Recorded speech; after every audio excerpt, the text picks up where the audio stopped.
Long trips used to be the kids asking, "Are we there yet?"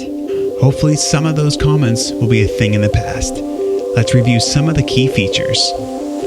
There are 2 rear touchscreen displays mounted on the back of the front seats.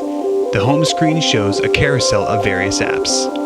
At the bottom right corner is the Kids Theme button that takes you directly to kids-specific programming. Across the bottom are additional buttons to adjust screen brightness, home back volume, and Bluetooth wireless technology.